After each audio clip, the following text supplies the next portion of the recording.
And last, relationship number 8 is the ultimate relationship, Paul's relationship with the Lord. Paul's relationship with the Lord.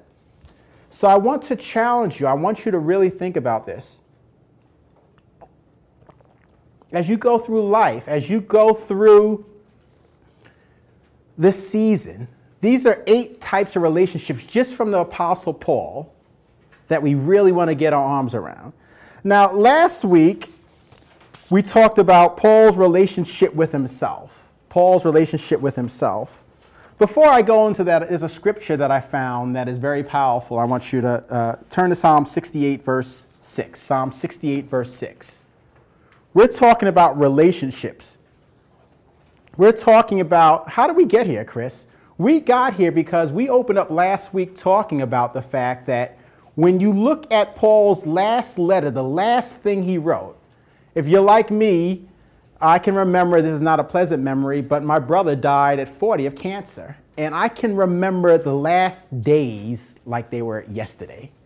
You start searching back. What was the last conversation I had? What were the last words? Even if you search the internet, you'll see, you could find things like famous last words of people. And here Paul is in the second chapter of Timothy, chapter 4, the second book of Timothy, the last chapter, chapter 4. You would think a man who did as much as he had done, as he's reflecting, knowing that he's about to die, you would think that he may have talked about his accomplishments, or he may have talked about the number of churches he planted, or he may have talked about the fact that he wrote 2/3 of the New Testament. But the thing that was on the forefront of his mind, this is deep, in the last chapter of his life, were his relationships. He mentions 17 or 18 people in one chapter. And here's the key, not all of those relationships were good ones. He wasn't putting a spin on things. But as he was reflecting, he was saying, wow, this is my Lord, this is the journey you took me through. And this is my dynamic with this person, and this is my dynamic with that person. In the last chapter of the book of Romans, he mentions some 37, 38 people. So we want to be very mindful of this. I've said this before, I'll say it again. If your brokenness, like mine, has occurred in the context of dealing with people, then your healing will occur in the same context. This is why we're getting ready to read this verse, Psalm 68, verse 6. Psalm 68, verse 6. If your brokenness occurred in the context of dealing with people, your healing will deal in the same context. Remember, I've talked about this. We want to be careful. I'm the biggest word person out. But if your Christian life is comprised of only the word and never God's people, you're depriving yourself of one of the biggest tools he wants to use to minister to you. 1 Peter 4:10 says, we're all manifold ministers of the grace of God. You are called to be God in flesh, whether it's through a smile, a hug, an embrace, a word of encouragement. That's why the me and Jesus doctrine doesn't work. You get hurt and it's you and Jesus and your little candle in the corner of the room with your highlighter, and you're just going to read as many books as you can and have your quiet time and listen to your music. Let me tell you something, that ain't working. That is, the me and Jesus doctrine ain't, God didn't design it. You're trying to get it to produce something it was never designed. Over 51 another verses. When you get hurt, you want to stay away from people, and that's when you need to move towards them. Look at what this says, Psalm 68, verse 6. It says, God sets, I love this, the solitary in families, and he brings out those who are bound into prosperity. God sets the solitary in families. I think that means I see that as he sets the solitary in spiritual families, because oftentimes your biological families can be the source of the hurt. Remember, solitude is your friend, isolation is your enemy. Solitude is necessary for times of reflection, times to get alone with the Lord, times to read the word. But isolation is an enemy. And if you're engaged in isolation, you're in trouble. He sets the solitary in families. So we want to continue to examine this. What can we learn from your life, Paul? Last week we talked about the fact that Paul's relationship with himself. Paul's relationship with himself. And we said Paul's relationship with himself, I think, pivoted around a couple of key factors. Number one, he knew how to let go of the past. You know the verse, forgetting those things that are behind and reaching forward to those things that are ahead, Philippians 3 tells us. There are those things that are behind, then there are those things that are ahead.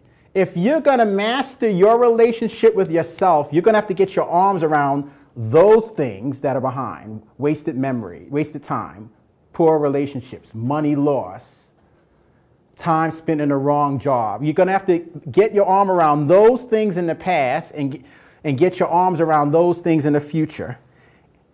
And the second thing that I think Paul did very well that we talked about was he was so future oriented that the magnetic pull of where God was taking him was stronger than the magnetic pull of the past trying to hold him back.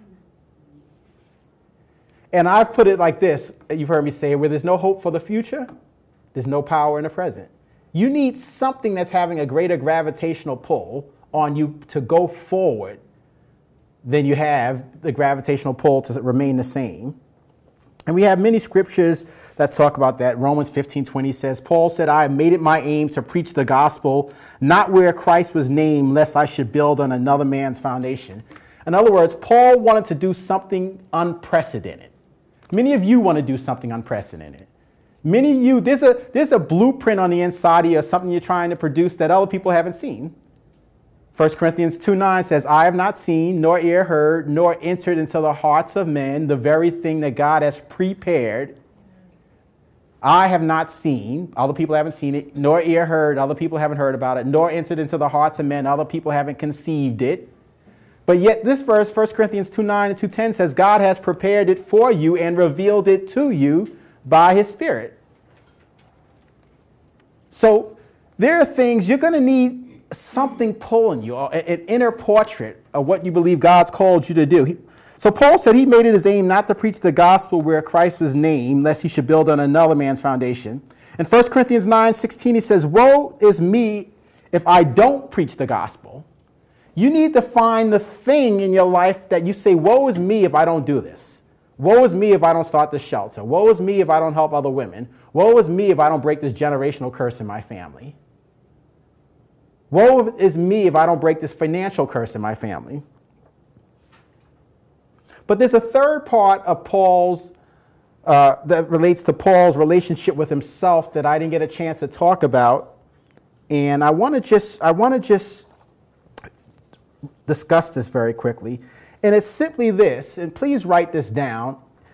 I'm going to give you a statement. It's okay to experience the grief over a situation, but it's wrong to live in regret. It's okay to experience the grief, but it's wrong to live in regret. Listen to me very carefully. Living in regret does not honor God. God isn't looking for regret. He's looking for, here we go, godly sorrow. Godly sorrow. So it's okay to grieve. You should grieve situations. You should grieve people you've hurt. You should grieve mistakes that you've made. You should grieve things that didn't turn out the way you thought they would. But it doesn't honor God. In fact, you know what honors God? When you express godly sorrow and you move on.